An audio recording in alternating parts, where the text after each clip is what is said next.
मुफ्तीसिंगदा औरुबिसिंगदा खुद थाबा हाइबसे मसी अखोई KSDC की मैकेदगी अमदी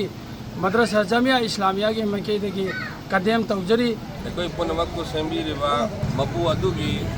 साउबगी करिगुंबा इंगित अमना सिंग इचाउ थोकलाबा मफम मरु ओइना यामना चावना थोकबा मफम खुमिदोक मखोंगदा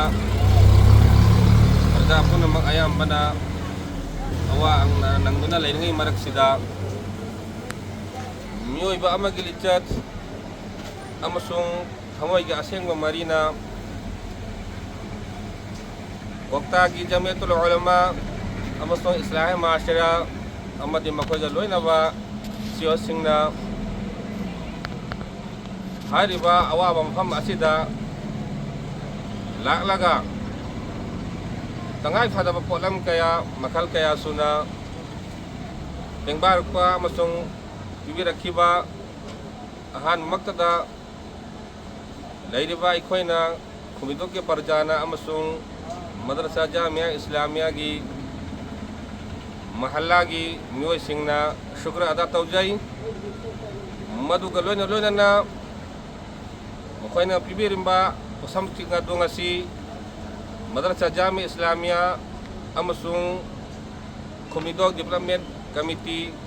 KSDC हाइना खंगबा क्लब का पुन्नना असी खुल अहुमक्ता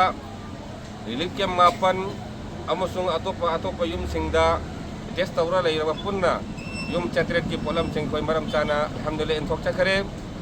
मसिगा लोइना लोइना तौयाबा थबुक मखा ताबा हाइरबा मदरसा जामिया इस्लामिया की कमिटी की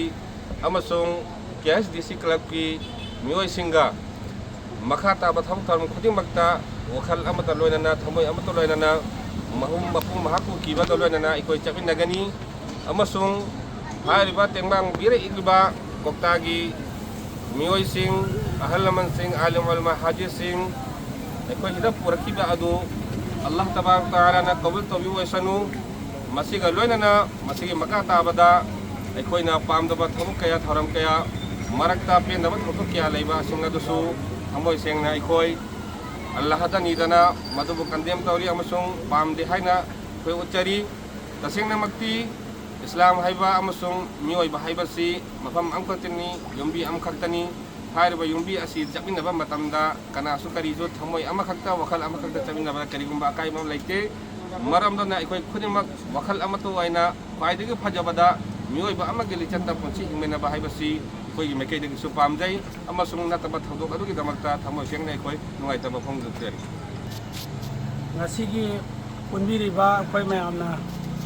harau bagal loinana ngasi tang 38 da kai hiba turen adugi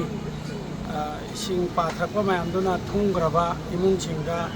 kharata orabasu mateng pangjage haina magi thapoi da ninglakpadugi matungina kokta da leibiriba praja punamakna angam mateng tauraga ngasi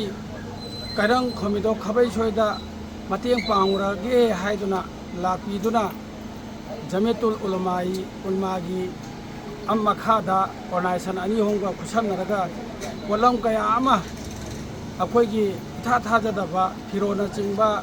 goods item अदुगुंबा यामलबा अदु पिरंबा से अहानबदा KSDC club की मैकेदगी थागत फोंदोकचरी ngasi मुफ्ती साहबना हाइबिग्रबा मतुंगदा आइगी ओइबा वफम अमतंग आई थमजगे मदुदी करिनो हाइकांदा खुंगंग अहुम असिदा अनी थोकपुगी मोंग अमा हे कुटपसी मसी अहानबदा कोई कदेम तौजरी मसिगा लोइनना मुफ्ती सिंगदा नत्रगा मौलवी सिंगदा खुद थाबा हाइबसे मसी अखोई KSDC की मैकेदगी अमदी मद्रसा जामिया इस्लामिया की मैकेदगी कदेम तौजरी मतुंग तरकपदा असुगुंबासी अमहना थोक्तनबा हाइदना अखोई अल्लाहदा दुआ तौमिनसे हाइबा वफम असी थमजरगा आई मतांग असिदा टेंशन जरी।